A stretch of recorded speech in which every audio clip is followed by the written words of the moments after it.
I've written articles in a national magazine called Sober Living that appeared, I don't know, 3 years ago. But the first one is The Great Eraser.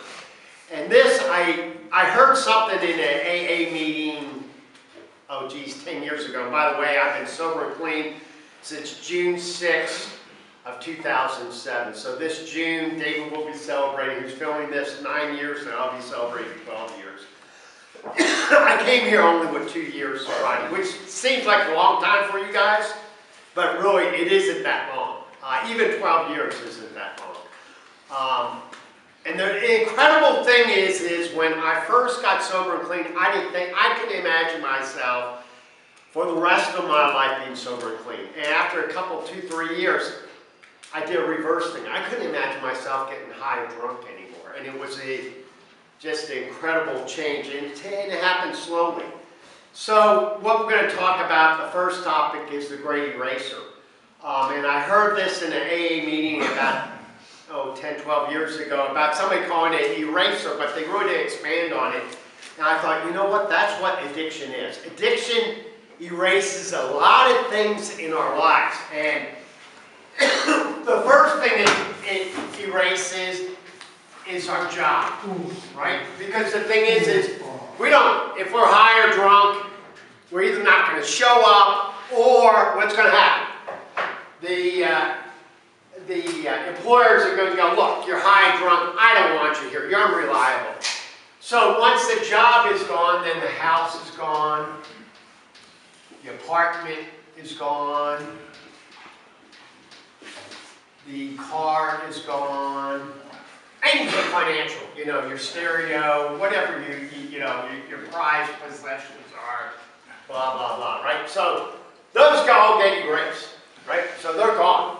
So erase, erase, erase. So, you know.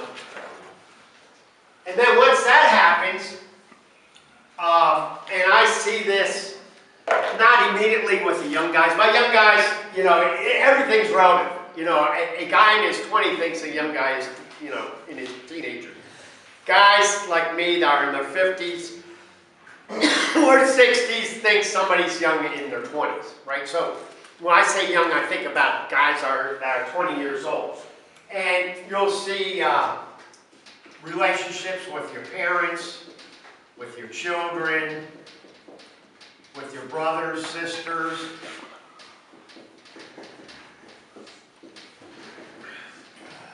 with God, with friends. Why? Because spouses, right? Spouses, right? Or significant others, right?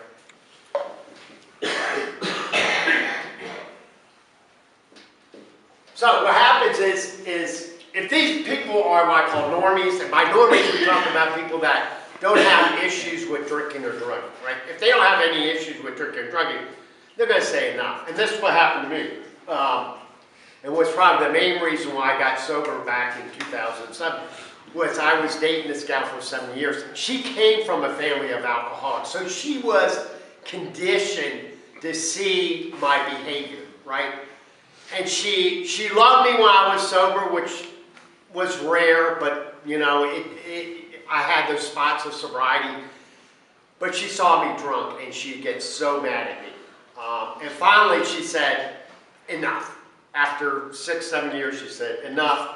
And this had happened to me before, okay? I had been married twice before. I had other long-term relationships with women. And it was just heartbreaking for me to go through that again. And really, I said to myself, in really, it's 2006, I said, you know what, this is going to happen over and over and over again. And it isn't these women's fault, it's my fault for them leaving me. And so, with parents, your parents, I always think the one closest, for most of us, the one closest to God's love, unconditional love, is our mother, right? And our mom will put up with a lot of junk. And you know what? The mother is praying that sooner or later, you're going to see the light. And when you're in your 20s or 30s, the mother keeps says, okay, come here. Come for Christmas, come for Thanksgiving. After about your mid-30s, they're going, nah, you're toxic, stay away. Stay away, right?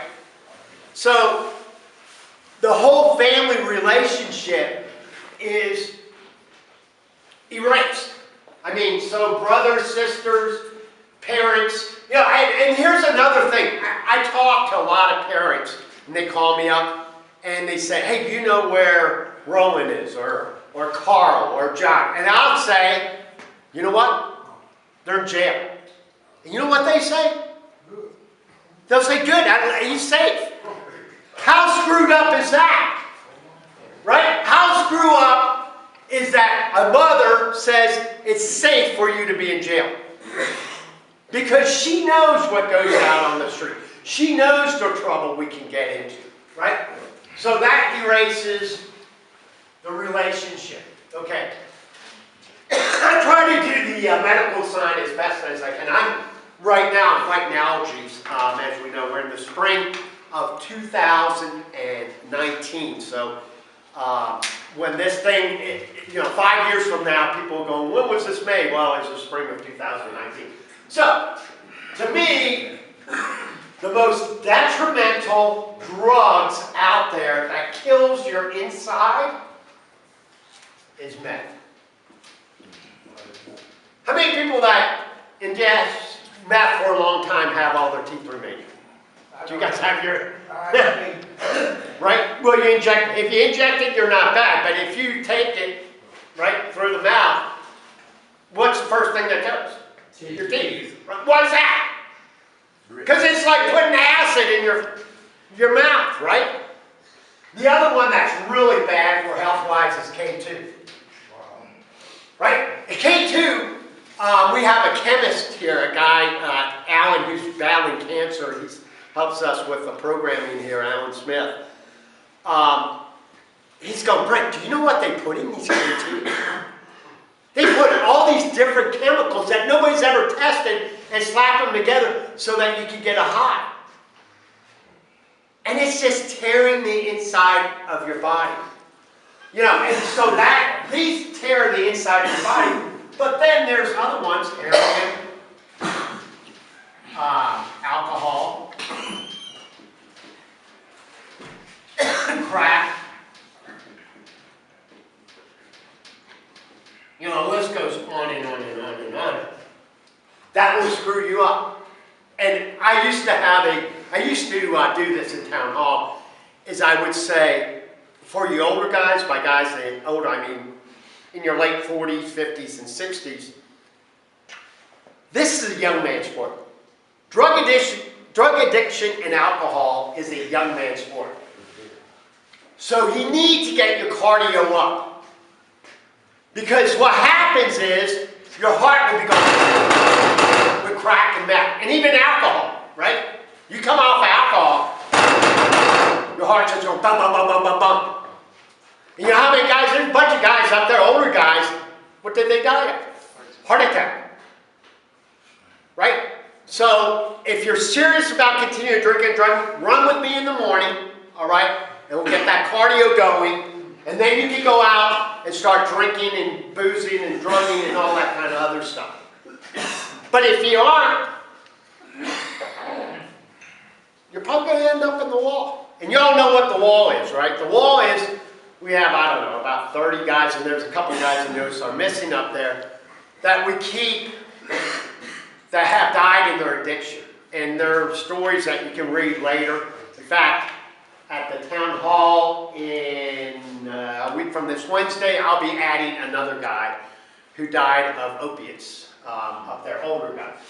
So that's the third eraser for there. And then this, what happens? All right, you can't keep a job. Nobody loves you. Your health stinks. You have despair. No future,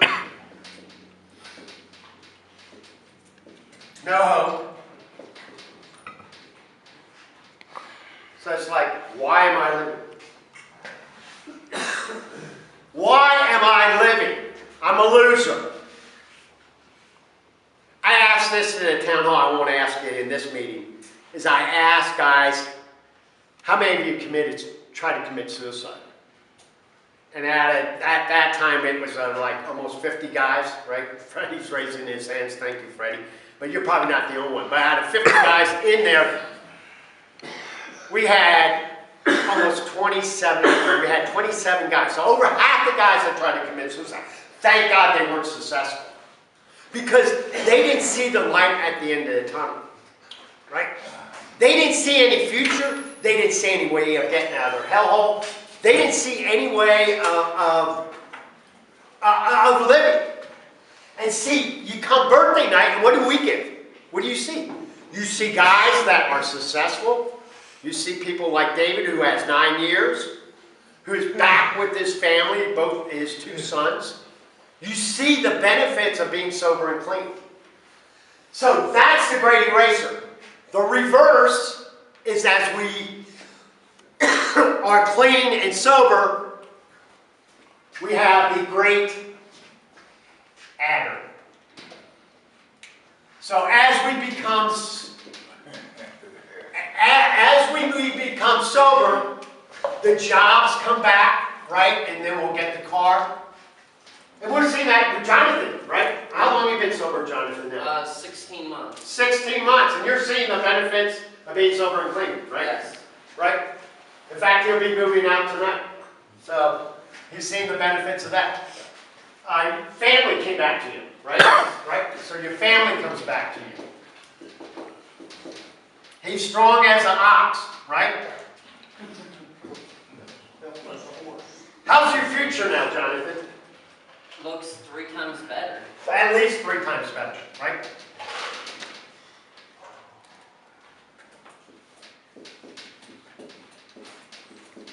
So, that's the adder. Here's the problem though. What's quicker, the eraser or the adder?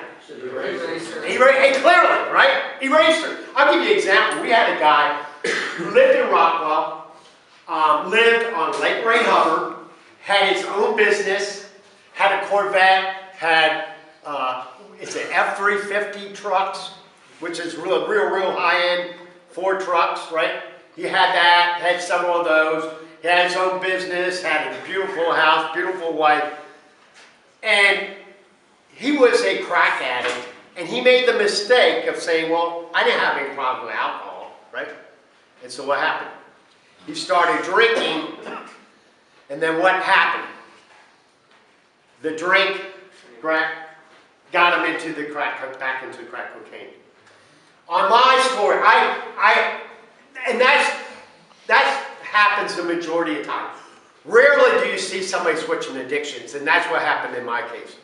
Where when I was a teenager in my 70s, in the 1970s, I was heavy into drugs, and then I switched to alcohol. And there's many different reasons why I did that. But the adder takes years. I mean, my daughter, here's a good example. My daughter was 25 when I got sober. In fact, I got sober a week before her 25th birthday. And I told her, I said, Amanda, this is it. This is it. I'm done. I'm through. I'm going to get sober now. Because I knew where the solution was. The solution was in the 12-step groups. And I chose AA versus NA. It doesn't really matter. AA and NA is the same thing. NA spawned off of AA. AA is the mother of all 12 steps. So anyway, I went into AA, and I did what they told me the first time. The first time I came was 1996. And 10 years later, I did what they told me. They said, get a sponsor, work the steps. Okay, so I got a sponsor, worked the steps, and I stayed sober. I'm sober today for 12 years. But my daughter, when I told her that, you know what she said when I said, I'm going to get sober and clean? She didn't believe it. She said, Dad, you will never, ever, ever get sober and clean. Why? Because every bad weekend where stuff would just fly off and bad things would happen, I would say that following morning, whether it's Saturday or Sunday morning, say, Amanda, I'm going to get sober and clean, right? And they were empty promises because there was no action behind it.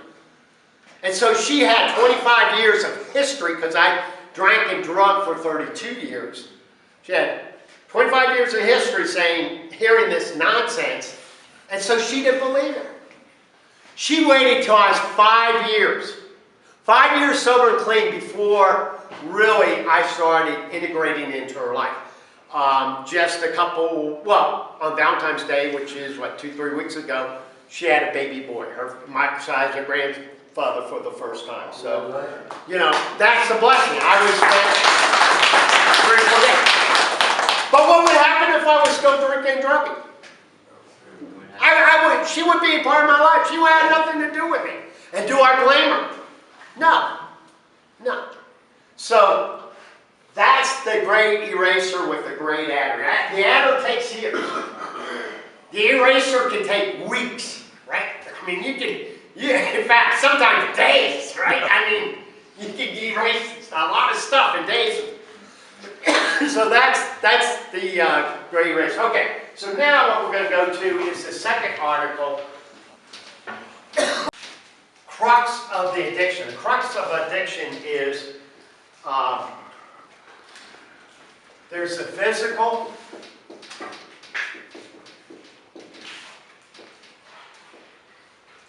there's the mental, and the spiritual.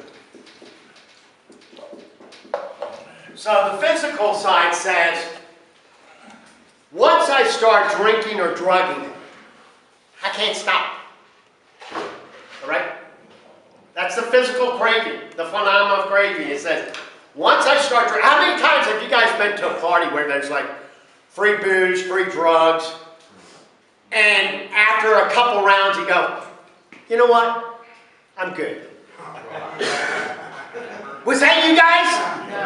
No, it was like, come on, bring it on, baby, right? That's the way we are as addicts. Right? We don't moderate. It's all or nothing.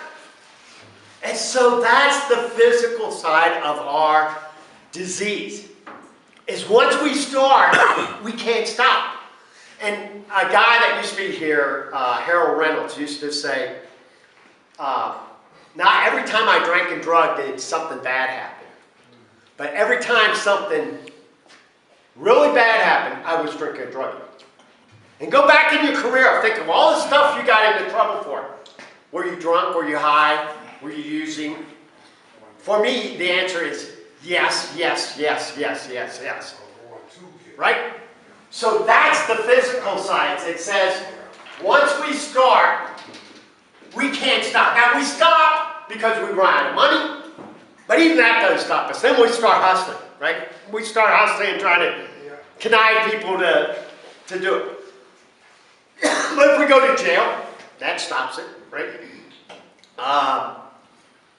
Passing out stops it for a while before we wake up and do it again. Right? So once we start, it doesn't stop. Okay, so that's the physical side. The mental side is what you guys are experiencing right now. All right? I'm not experiencing, to be honest with you. I can relate to you guys for back 12 years ago when I was dealing with my first 30 or 60 days of addiction. And that is the thought. The thought of drinking or drugging. And there was a guy in the Rowlett AA group that made a great analogy of it. And he said it's like a 3-year-old kid who goes up to his mom and says, "Mom, I want a Happy Meal. Mom, I want a Happy Meal." Right? He keeps knocking her mom on the shoulder. "Mom, I want a Happy Meal. Mom, well, what's our Happy Meal?" Drugs, pills, alcohol. That's our Happy Meal. And that's the thought. That is the thought that's running through each one of you guys' mind. Does it go through your mind, David? Not right now. No, because he has 9 years. He has 9 years. So, this is why you relapse. Is the mental obsession. It's the constant thought. Now here's the key here. The mental obsession becomes less and less and less over time. So I used to be a math minor, computer science engineering And this is, this is XY graph of number, I'm going to say number of thoughts of drinking and drugging. Drink or drug. And the other thing, at Souls Harbor, we treat drinking and drugging the same thing, okay? Some places, like if you go in, all they want to talk about is alcohol, and that's fine, but here and this is time. So time is, I'm going to say, these increments are like monthly. 1 month, 2 months, 3 months, 4 months, 5 months. Okay, so the number of thoughts become less and less and less and less and over time. Now, once you finish your 12 steps, then you see a little dip. But then it will become almost nothing. All right, over, maybe 7, 8, 9 years, it will become almost nothing. But here's the problem. What happens when you relapse? When you relapse, you go back to above the number of thoughts. Because you fed the addiction. So that's why it's very, very important here to be clean and sober. And it's, to be honest with you, it's fairly easy to stay clean and sober here at Souls Harbor. I mean, you got to be a really knucklehead to, and we had a few knuckleheads that go get whatever it may be, heroin or grass or whatever. But that's why you want to stay sober. And you won't hear too many people that say that say time is a big factor in your sobriety. All right? So, a lot of the treatment centers are 1 month or 2 month program. What's the program here? 6 months, right? So we have a 6 month program, so that's right here. 6 month. And then we have our aftercare program is another 12 months, which we call our exit plan strategy, which I will go through in another town hall. So now you're looking at 18 months of being sober and clean. And basically what the exit plan strategy is, where we go and we kind of tell you, here's the things you need to do, right? Here's the things you need to do when you exit Souls Harbor, all right? Of course, you can stay at Souls Harbor. Jonathan was here, what did he say, 14 months? Yeah. So he was here 14 months. I know he's leaving today. So, you can stretch this thing out for a couple years. And that's the key, is time. Because what happens is you get used to being sober and clean. Right? You're used to dealing with stuff. Because anything that would bad happen, or really anything that good happened, what would I do? Get high or drunk. Right? That's the way we do it in our life. If some road goes bad, we can't deal with it. Right? So what we do is, I need the drug. I need the drink. I need something to calm my nerves. Right? And see, here's the beauty of Souls Harbor. And I'll talk about this in another section of the town hall. Is these treatment centers have you in, during the day, you're in group, you're in AA, you're in recovery stuff, and that's all fine, but is that real world? When you leave this place, are you going to spend all your day in a recovery meeting? No. What are you going to be doing? You're going to be working, and then at night, you go to your recovery. Whether it's NA, AA, or Celebrate Recovery, right? And see, that's the real world. That's what I did. I didn't quit my job at IBM. What did I do? I went into the rooms. I knew where the solution was. I didn't go detox, which was kind of dangerous, but at that time I was a really, really good runner. But I went straight into the rooms. And I said, I'm going to get sponsored work the steps and do it like they told me the first time. And I did, and boom. I didn't believe in the steps. I thought it was exercise and futility, blah, blah, blah, blah. But it was a big, big change in my life. So that's the mental part. And that's the killer right here. This right here will cause you to relapse. All right?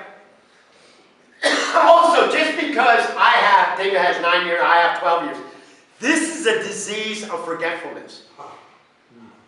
A disease, what do I mean by that?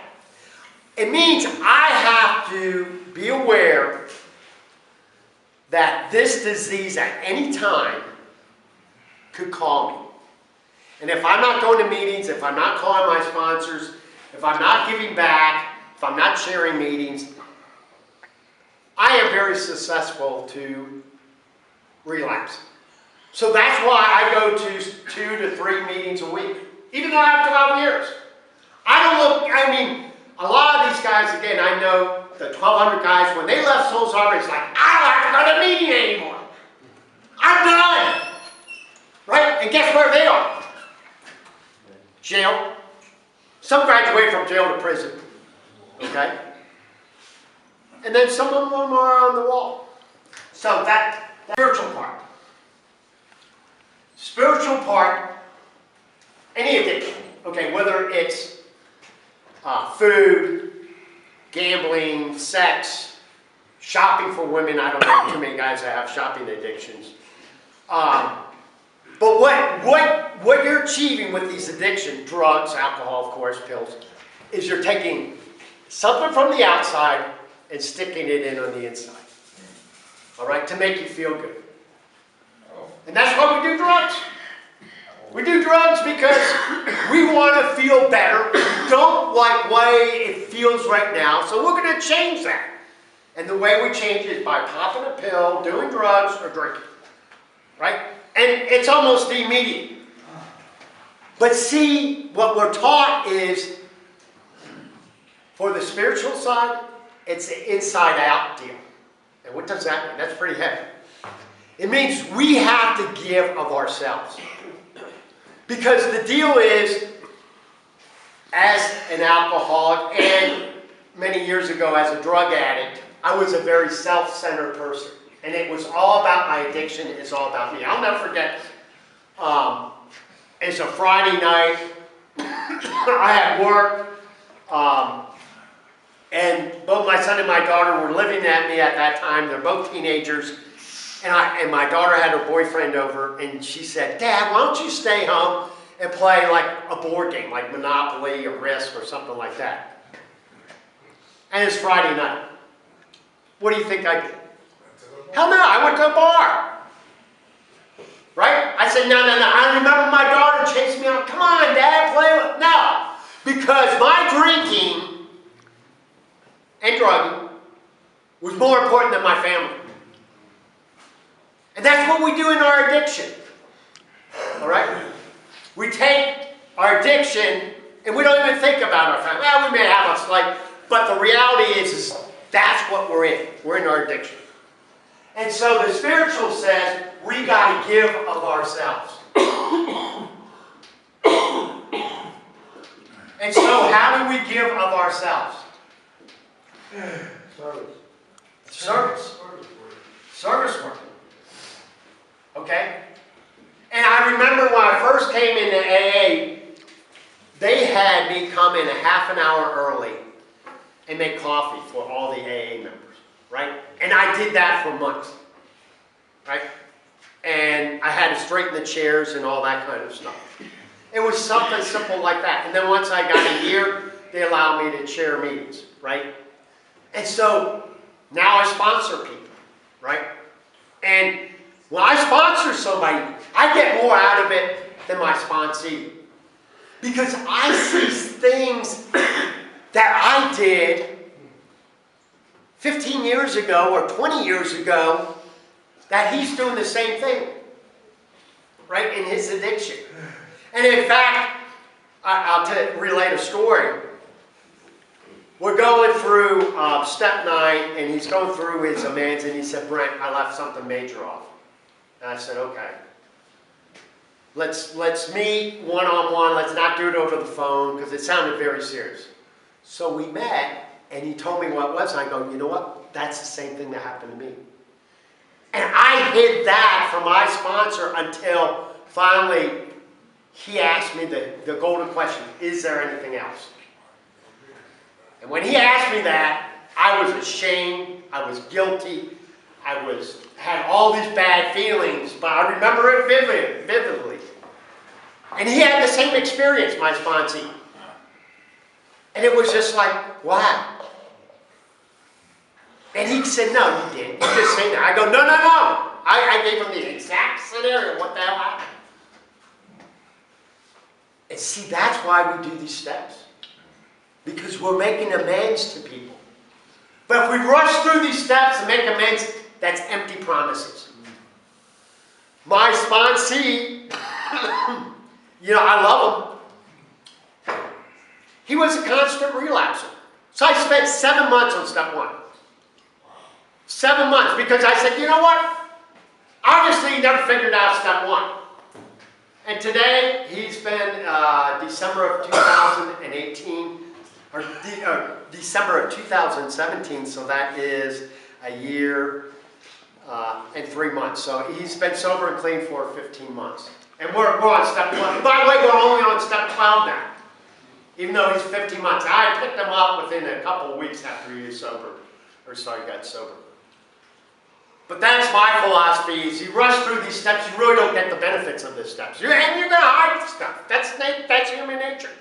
If I knew I could do a quick, dirty job anywhere, and nobody questioned me, I'm going to do it really quick. So, that's what we do. We give of ourselves, all right? And you guys have that opportunity today. You have the opportunity of giving. Giving to who? Souls Harbor, which is a cause greater than yourself. Whether it's working on the trucks, or the stores, or in the kitchen, or whatever, you know, or cleaning the different dorms. That's easy service work, right? And you don't need, do you know what self-seeking is? See, a lot of times, I'm guilty of this. Self-seeking says, after I do something, I announce it to the world. Hey, look what I did. Right? And I'll never forget, one of my sponsors, Fat Free sponsors, used to say it'd be like 3 guys and there's only 2 pieces of pizza, right? A selfish person would take both pieces, right? And go, well, screw you 2 other guys, right? That's a selfish person. A self-seeking person would say, David and James, you take the 2 pizzas, right? I won't take any. Right? And then, half an hour later, I'm blowing my own horn and saying, you know, I starved tonight, but these 2 guys had those pizzas. Right? And I'm guilty as sin about that. That's self-seeking. Right? And that's what we got to look at our motives of why we're doing that. So this concludes the 2 articles. The article kind of goes into it, but not as far in depth, so we're going to stop it right now.